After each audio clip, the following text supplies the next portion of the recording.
नमस्कार, स्वागत है आपका राज्यसभा टीवी में। मैं हूं आपके साथ अमृता चौरसिया। आइए शुरुआत करते हैं सुर्खियों के साथ। 5वें चरण के चुनाव के लिए प्रचार थमा। 7 राज्यों की 51 सीटों पर 6 मई को मतदान। राहुल गांधी, सोनिया गांधी, राजनाथ सिंह, स्मृति ईरानी, जयंत सिन्हा, राज्यवर्धन राठौर, अर्जुन राम मेघवाल, दिनेश त्रिवेदी और सुबोध कांत सहाय समेत कई दिग्गज, पूर्व मुख्यमंत्री बाबूलाल मरांडी, अर्जुन मुंडा और महबूबा मुफ्ती समेत कई दिग्गज मैदान में।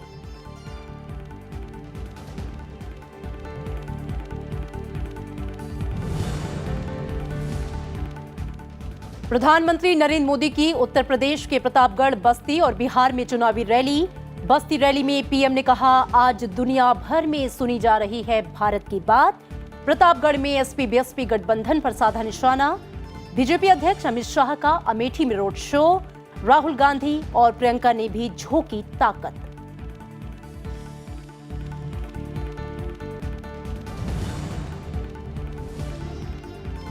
पांचवें चरण के मतदान से पहले कांग्रेस अध्यक्ष राहुल गांधी की प्रेस कॉन्फ्रेंस। कहा, न्याय योजना का लक्ष्य गरीबों के खाते में सीधे पैसा भेजना और अर्थव्यवस्था को बेहतर बनाना। राफेल और रोजगार से लेकर चुनाव आयोग के कामकाज पर की बात। बीजेपी का पलटवार। कहा, हार के डर से हताशा में कांग्रेस।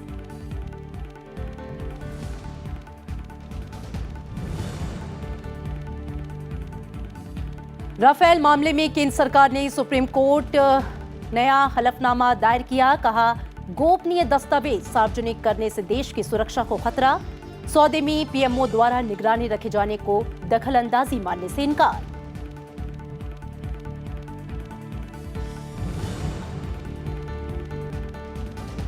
और पश्चिम बंगाल के बाद कमजोर होकर बांग्लादेश पहुंचा चक्रवाती तूफान फोनी। ओडिशा में 12 लोगों की मौत। राहत कार्य के साथ संचार, बुनियादी सेवा और सड़क संपर्क बहाल करने की कोशिश। भुवनेश्वर और कोलकाता एयरपोर्ट पर विमानों की आवाजाही बहाल। तूफान से निपटने की संयुक्त राष्ट्र ने की भारत की तारीफ।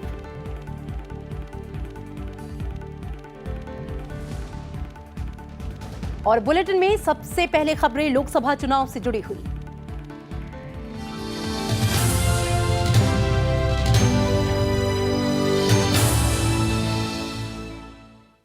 कांग्रेस अध्यक्ष राहुल गांधी ने आज प्रेस कॉन्फ्रेंस कर बीजेपी सरकार पर हमला बोला है।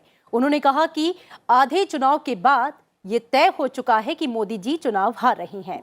उन्होंने रोजगार और भ्रष्टाचार को बड़ा मुद्दा बताते हुए पीएम मोदी और भाजपा पर निशाना साधा।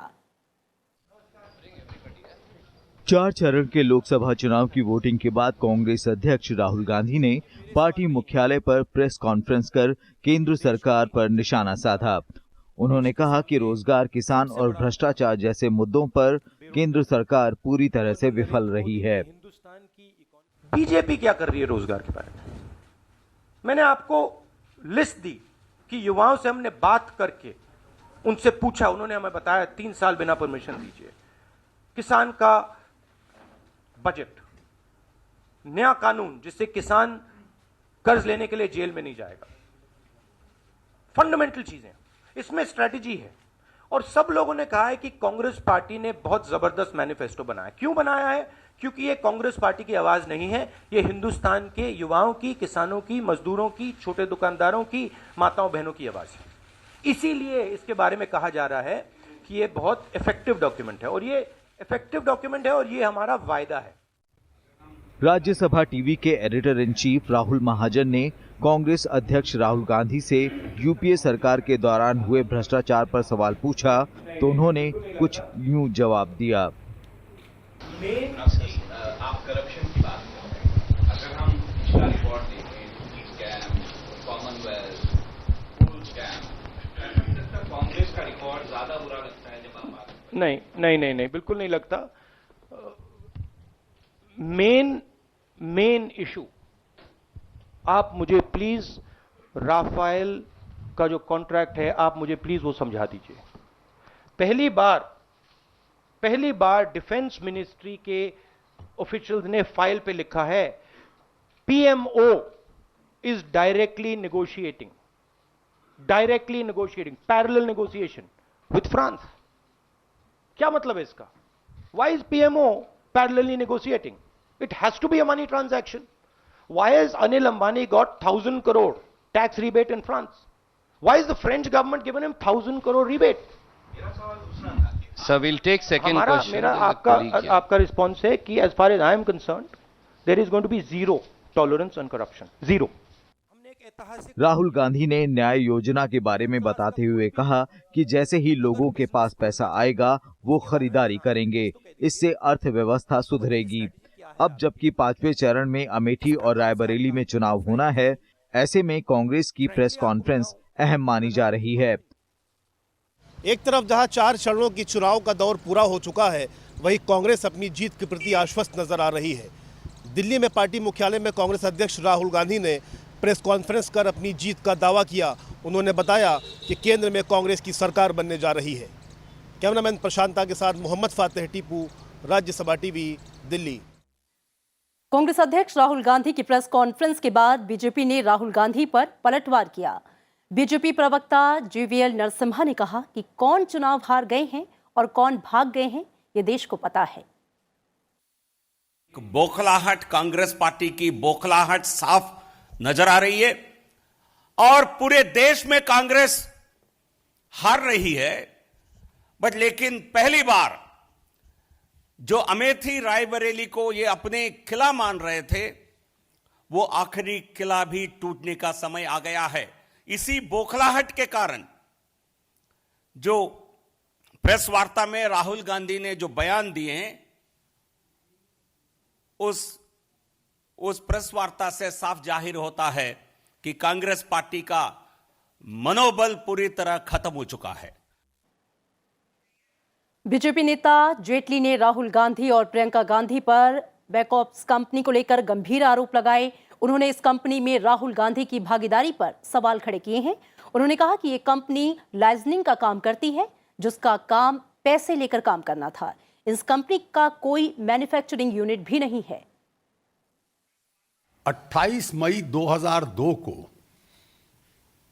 भारत में एक कंपनी बनती है, बैकऑप्स सर्विसेज प्राइवेट लिमिटेड। ये बहुत इनोसेंट कंपनी है। श्री राहुल गांधी और श्रीमती प्रियंका गांधी उसके डायरेक्टर्स हैं। उसके कुछ समय बाद 21 अगस्त 2003 में एक ब्रिटेन में इसी नाम से कंपनी बनती है, बैकऑप्स लिमिटेड। उसके जो डायरेक्टर्स हैं वो श्री राहुल गांधी हैं और श्री उल्रिक मैकनाइट, जो कि एक अमेरिकन नेशनल हैं। इसमें 65% शेयर राहुल जी के हैं और 35 उल्रिक के हैं। अपने आप में तो ये बहुत इनोसेंट फॉर्मेशन है। बैक ऑप्स का क्या अर्थ होता है? बैक ऑफिस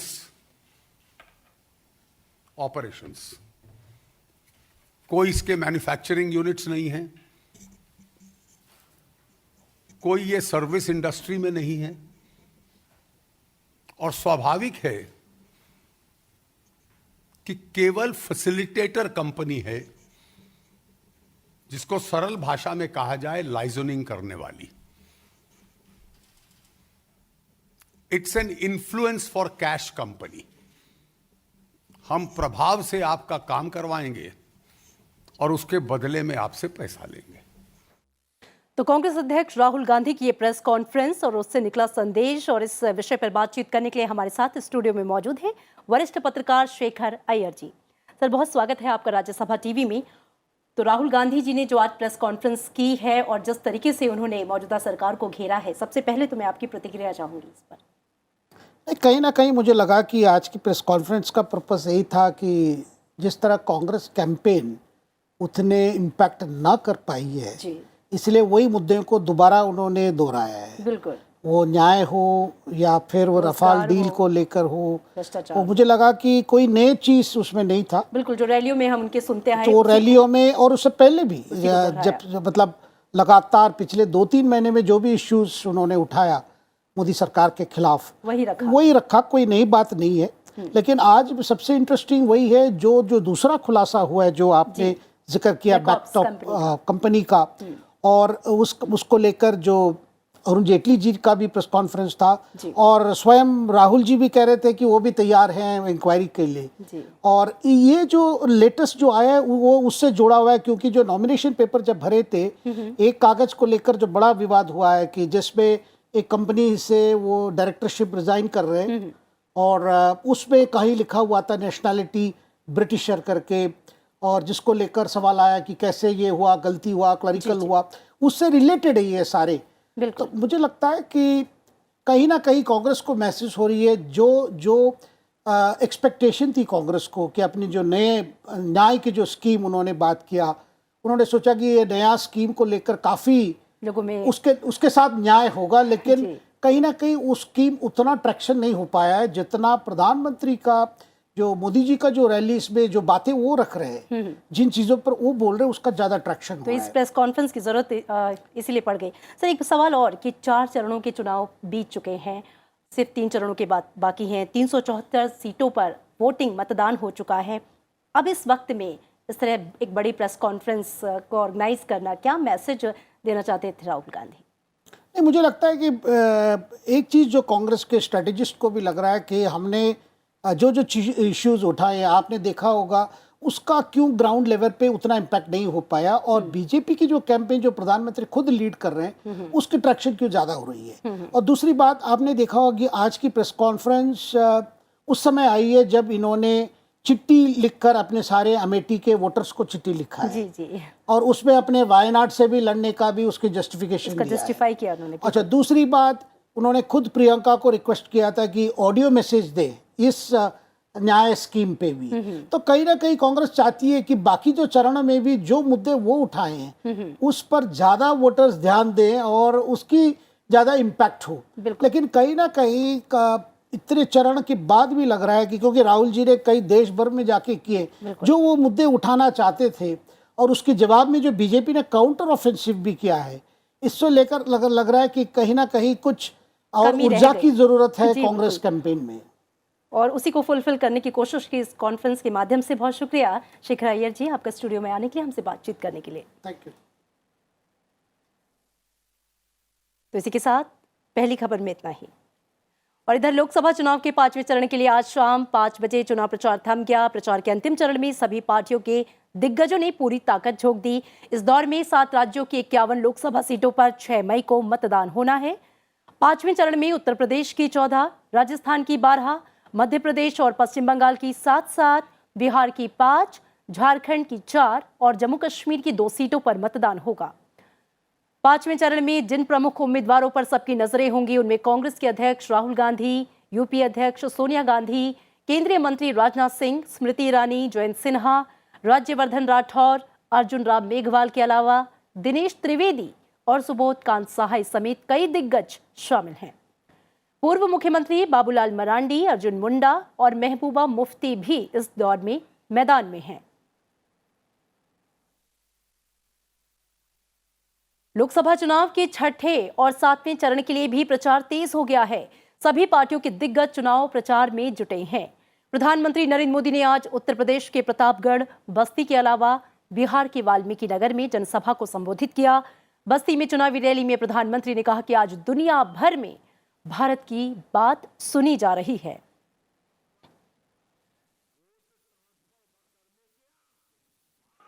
आज भारत के कहने पर भारत के गुनहगारों को दुनिया भर में कटघरे में खड़ा किया जा रहा है।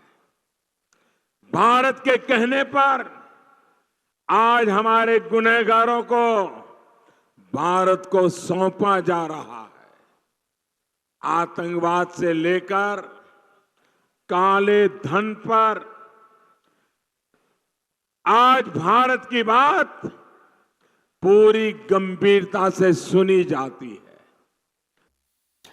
बीजेपी अध्यक्ष अमित शाह ने आज कांग्रेस के गढ़ अमेठी में रोड शो किया और इस दौरान काफी संख्या में लोगों ने रोड शो में हिस्सा लिया। अमेठी से बीजेपी के टिकट पर स्मृति ईरानी चुनाव लड़ रही हैं।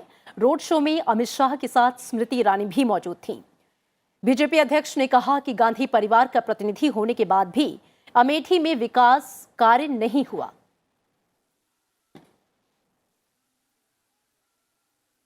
देखिए, अमेठी पहली बार महसूस कर रही है कि यहाँ पर भी विकास हो सकता है। इतने सालों तक गांधी परिवार को प्रतिनिधि बनाने के बावजूद भी कई गांव ऐसे थे जहाँ पर बिजली भी नहीं पहुंची। मोदी जी के आने के बाद यहाँ बिजली पहुंची है। सबके मन में एक आशा जगी है। ये जो प्रचंड जन समूह आप देख रहे हैं वो बताता है कि नरेंद्र मोदी में अमेठी के लोगों की आस्था है और इस बार अमेठी में भारतीय जनता पार्टी जीतने जा रही है।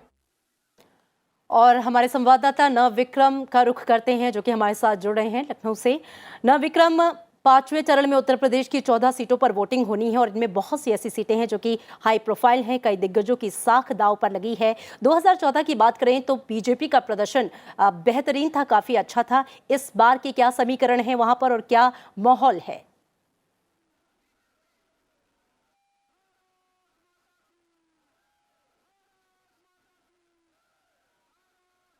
अमृता, अगर इस बार इस चरण की खास तौर पर बात करें तो ये चरण जो है पिछली बार बशर्ते कांग्रेस यहाँ पर 2 सीटें जीतने में कामयाब रही थी, लेकिन ये चरण उसके लिए सबसे महत्वपूर्ण है क्योंकि ये जगह कांग्रेस का गढ़ मानी जाती है। 2009 में करीब 7 सीटें यहाँ से कांग्रेस ने जीती थी। तो एक बार फिर कांग्रेस की कोशिश है कि यहाँ से जो धौरेरा है, पूर्व मंत्री, केंद्रीय मंत्री जो जितिन प्रसाद हैं, उनकी सीट है। इसके अलावा जो पीएल पुनिया हैं, उनकी एक बाराबंकी सीट है जहां उनके बेटे चुनाव लड़ रहे हैं। सीतापुर समेत कई ऐसी सीटें हैं जहां कांग्रेस ने अपनी पूरी ताकत झोंक दी है एक बार फिर उत्तर प्रदेश में अपनी दमदार मौजूदगी दिखाने के लिए। लेकिन उसके सामने सबसे बड़ी चुनौती ये आ रही है अमृता, क्योंकि भारतीय जनता पार्टी भी पूरे दमखम से इस बार प्रचार में लगी हुई है। 2014 में जो वोटों का अंतर काफी कम हुआ था, उससे भारतीय जनता पार्टी काफी उत्साहित नजर आई थी। फिर उसके बाद उसने अपना संगठन अमेठी, रायबरेली समेत कई इलाकों में मजबूत करने की कोशिश की थी। तो इस बार जो चुनावी समीकरण है वो बेहद दिलचस्प है। इस बार जो मुकाबला इस चरण में नजर आ रहा था वो कांग्रेस और बीजेपी के बीच नजर आ रहा था, लेकिन जो बीच में जो सियासी उठापटक हुई, जिस तरीके से प्रियंका गांधी जो कांग्रेस महासचिव हैं, जिनके पास जिम्मेदारी थी इस पूरे इलाके की, पूर्वी उत्तर प्रदेश की, और साथ ही करीब 40 सीटों पर, उन्होंने जिस तरीके का बयान दिया कि कांग्रेस के प्रत्याशी हल्के हैं, ऐसे में कांग्रेस के जो समर्थक हैं, जो कार्यकर्ता हैं, उनके सामने एक असमंजस की स्थिति दिखाई देती है। वो असमंजस में दिखाई देते हैं क्योंकि अभी करीब आधे चरण बाकी हैं। ऐसे में कांग्रेस के जो आला कमान है उसकी तरफ से ऐसे बयान तो निश्चित तौर पर हतोत्साहित करेंगे। साथ ही यहाँ पर जिस तरीके से आज प्रधानमंत्री ने रैली की और वहाँ पर जो सपा और कांग्रेस के मेल पर एक टिप्पणी की, उससे भी काफी हद तक असहज दिखाई देती है समाजवादी पार्टी और बीएसपी, क्योंकि ये जो चरण है यहाँ त्रिकोणीय मुकाबला होने की उम्मीद थी। लेकिन जिस तरीके से पिछले दिनों हम देखते हैं कि प्रियंका गांधी हो या फिर राहुल गांधी हो, प्रियंका गांधी ने समाजवादी पार्टी के एक उम्मीदवार के साथ स्टेज शेयर की, तो उससे मायावती काफी असहज नजर आ रही थी, उनका बयान भी आया। तो कुल मिलाकर शुरुआत से ही उत्तर प्रदेश का चुनाव बेहद दिलचस्प था, क्योंकि ऐसे समीकरण बने थे। लेकिन जी बिल्कुल, 6 मई को होनी है वोटिंग। शुक्रिया नवविक्रम इस पूरी बातचीत के लिए आपका।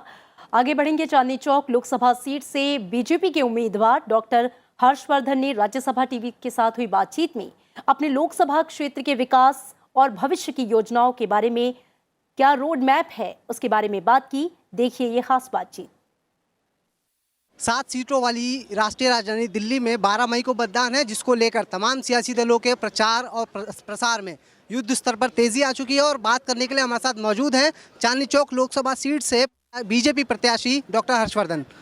सर, आप मधुबन चौक से कश्मीरी गेट तक मेट्रो में आए, आपने रोड के बजाय मेट्रो क्यों चुना? आज तो मैं स्पेसिफिकली ये मोदी जी के कार्यक्रम का इनविटेशन देने के लिए मेट्रो में आया था अपने सब युवा मोर्चा के कार्यकर्ताओं के साथ। सर, चांदनी चौक लोकसभा सीट जिसमें 30% से ज़्यादा व्यापारी वर्ग आता है, उसको ध्यान में रखते हुए आम आदमी पार्टी ने पंकज गुप्ता को, तो कांग्रेस ने जेपी अग्रवाल को अपना उम्मीदवार बनाया है। ऐसे में आप कहाँ तक ये मुकाबला देख रहे हैं कि मुकाबला क्या रहेगा?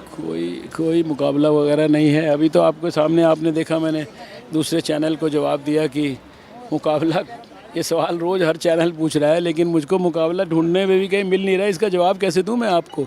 वो दोनों लोगों के बीच में मुकाबला है, दूसरी तीसरी पोजीशन के लिए, और कोई मुकाबला नहीं है। कम से कम जनता से मिलने के बाद तो मुझे यही समझ में आ रहा है। चांदनी चौक की अगर हम बात करें तो वहाँ पे पर्यटक भी बहुत संख्या में आते हैं और व्यापारी वर्ग भी एक बहुत संख्या में, तो वहाँ पे आने वाले वाहनों की संख्या बहुत है और वहाँ पे एक यातायात की समस्या है, पार्किंग की समस्या, तो उसके लिए आपका रोड प्लान क्या है? पार्किंग आपने देखा नहीं, मैं इतने बरसों से पार्किंग की प्रॉब्लम थी। 2400 गाड़ियों की इतनी मॉडर्न पार्किंग मैंने उद्घाटन करके उसका सब काम शुरू करा दिया है। और उसके अलावा कम से कम इस पूरी चांदनी चौक कंस्टिट्यूंसी में लगभग 1 दर्जन नई पार्किंग में बनवा रहा हूँ। कितनी तो जिन पे काम शुरू हो गया है, कितनी अभी आने वाले समय में होंगी। तो पार्किंग के लिए तो हमने बहुत एक्सटेंसिवली काम किया है। आगे शाहजहानाबाद डेवलपमेंट का जो प्रोजेक्ट है उसको भी कंप्लीट करेंगे अगले 5 साल में। जीएसटी को लेकर ज़्यादातर व्यापारियों में गुस्सा है या कहीं नाराज़गी है, तो उसका क्या असर रहेगा? देखो, प्रधानमंत्री जी ने, आपने देखा, नोटबंदी किया, पूरा हिंदुस्तान को लाइन में लगना पड़ा ना, कई घंटे लाइन में लगा पूरा हिंदुस्तान। एक भी आदमी ने हिंदुस्तान में उफ किया, एक भी आदमी ने कहा कि मोदी जी गलत कर रहे हैं, क्योंकि लोगों को विश्वास था कि उनकी नीयत में खोट नहीं है, नीयत बिल्कुल साफ़ है, वो देश का ईमानदारी से भला करना चाहते हैं। ऐसे ही जीएसटी के बारे में अब थोड़ी तकलीफ़ हुई लोगों को, कुछ अब नया एक सिस्टम आता है, तकलीफ़ होती है, लेकिन पीएम ने सुन के इतने सारे उसमें अमेंडमेंट कर दिए। अब तो 90% जो तकलीफ़ें थी वो दूर हो चुकी हैं। मेरे ख्याल से हाथी की पूंछ बची होगी, वो भी दूर कर देंगे। सर, राज्यसभा टीवी से बात करने के लिए धन्यवाद।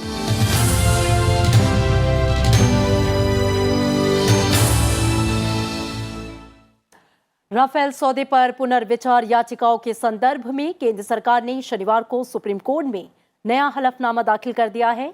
इसमें यह दावा किया गया है कि चुराए गए दस्तावेजों के आधार पर 14 दिसंबर 2018 की अदालत के आदेश पर पुनर्विचार नहीं किया जा सकता है। मुख्य न्यायाधीश रंजन गोगोई की अध्यक्षता में 3 सदस्यीय पीठ सोमवार 6 मई को इस मामले पर सुनवाई कर सकती है।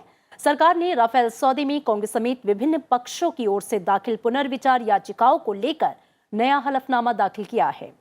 14 दिसंबर को 2018 को दिए अपने आदेश में अदालत ने 36 लड़ाकू विमानों की खरीद को सही पाते हुए बरकरार रखा था। अदालत ने कहा था कि मीडिया रिपोर्ट और फाइलों की आंतरिक नोटिंग के हिस्से को जानबूझकर सेलेक्टिव तरीके से पेश करना समीक्षा का आधार नहीं बन सकता है। ओडिशा में तबाही मचाने के बाद चक्रवाती तूफान फोनी कमजोर होकर बांग्लादेश पहुंच गया है। बांग्लादेश में अब तक 14 लोगों की मौत हो गई है। तेज हवाओं के साथ तटीय इलाकों में भारी बारिश हो रही है। पश्चिम बंगाल में तूफान के चलते तेज हवाएं और भारी बारिश हुई है। राजधानी के कई हिस्सों में जल जमाव हो गया है। शहर के निचले इलाकों में पानी भर गया है, जिससे लोगों को खासी मुश्किलों का सामना करना पड़ रहा है। मुख्यमंत्री ममता बनर्जी का कहना है कि पुख्ता तैयारियों के कारण तूफान से राज्य में ज्यादा नुकसान नहीं हुआ है।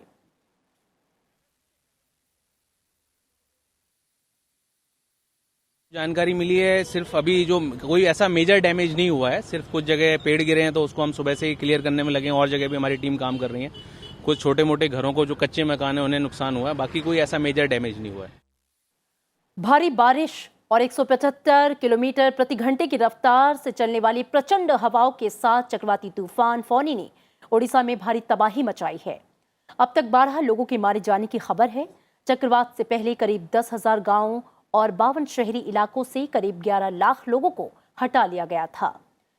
भारी बारिश और प्रचंड हवाओं के साथ तूफान फोनी ने शुक्रवार को ओडिशा में तबाही जरूर मचाई, पर सरकार और प्रशासन की सतर्कता और तैयारी ने काफी हद तक नुकसान से बचा दिया।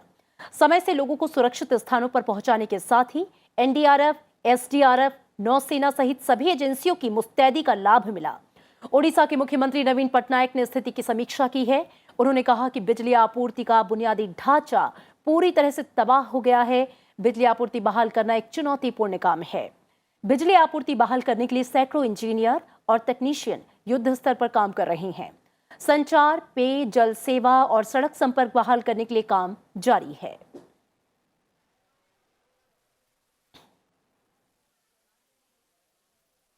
We are in the process of restoring critical infrastructure. This is the transformation that Odisha has made, and I thank the 4.5 crore people who have made this possible. I would like to thank from the bottom of my heart all the volunteers, PRI members, officials and staff who have worked tirelessly and selflessly to get around 1.2 million people to safety. प्रधानमंत्री नरेंद्र मोदी राज्य में स्थिति का जायजा लेने के लिए 6 मई को ओडिशा जाएंगे। इससे पहले प्रधानमंत्री ने ट्वीट करते हुए लिखा कि ओडिशा के मुख्यमंत्री नवीन पटनायक से बात उन्होंने की है और चक्रवाती तूफान फोनी के कारण मौजूदा स्थिति पर चर्चा की। साथ ही चक्रवात के मद्देनजर केंद्र सरकार से निरंतर समर्थन का आश्वासन भी दिया।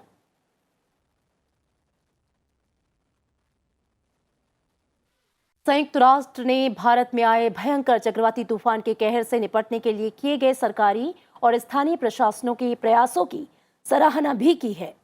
यूएन के बयान में ये कहा गया है कि भारत की जीरो कैजुअल्टी पॉलिसी और यहां के मौसम विभाग की सटीक प्रारंभिक चेतावनी ने इसे बढ़ने नहीं दिया।